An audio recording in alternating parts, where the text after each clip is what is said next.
कौन सा वो देश है जिसके पास सबसे खतरनाक परमाणु है? अमेरिका।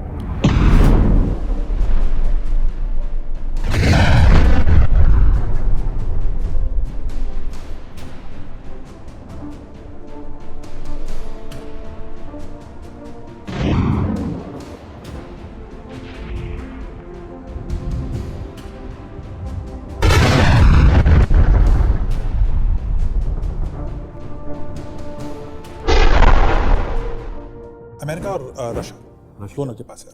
रशिया के पास सोवियत एरा के न्यूक्लियर बॉम्ब्स हैं और अमेरिका के पास वो तो नहीं घातक है। एक्चुअली नंबर्स में अगर आप देखिए तो रशिया के पास ज्यादा है परमाणु हथियार कंपेयर टू अमेरिकन, बट उससे कोई फर्क नहीं पड़ता। दोनों के पास इतने हथियार हैं कि पृथ्वी को कई बार डिस्ट्रॉय कर सकते हैं सिर्फ अपने हथियारों से।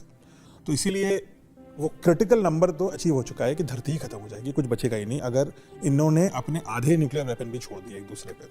सो अमेरिका और रशिया आर द मोस्ट इनका हेवीली, क्योंकि ये कोल्ड वॉर एरा के हैं तो इन्होंने बहुत सारे न्यूक्लियर वेपन्स बना के रख रखे थे। उसके बाद China is also got a lot of nuclear weapons. ये परमाणु इन लोगों ने शांति के लिए बना रखे हैं? नहीं, ये तो कहाँ है, ये सब हम ही एक ऐसे देश थे जिसने शुरू किया था परमाणु मिशन अपना।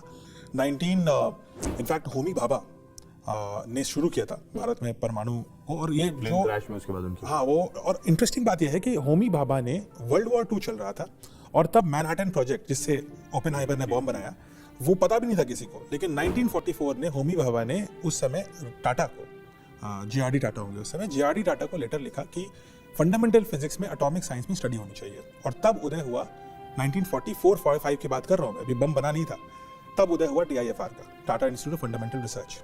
1948 में आज़ाद भारत में जब पहली बार डिपार्टमेंट्स घोषित किए गए तो डिपार्टमेंट ऑफ एटॉमिक एजेंसी बना और सेंटर फॉर एटॉमिक रिसर्च बना, और बाद में इन दोनों को कंबाइन किया गया। उसके बाद इसको प्रधानमंत्री के ऑफिस में लाया गया 1954 के आसपास, और 1956 में इंडिया ने अप्सरा नाम का एक रिएक्टर था वो बनाया जिसमें इंग्लैंड से फ्यूल आता था और हम टेस्ट रिएक्टर देखते थे। 1950s की बात कर रहा हूँ मैं। और Homi Bhabha, of course Homi Bhabha passed away 1966।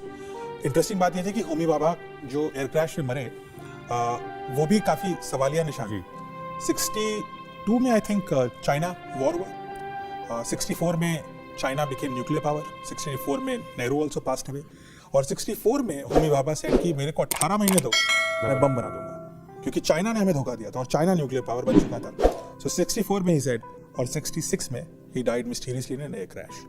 जब भारत ने 1974 में एक्चुअल में पोखरान 1 का टेस्ट किया, और उन्हीं के शिष्य थे होमी सेटना, उनका भी नाम होमी था, तो होमी सेटना ने एग्जैक्टली 18 महीने लगाए न्यूक्लियर बम बनाने में। तो Homi Bhabha had that plan always.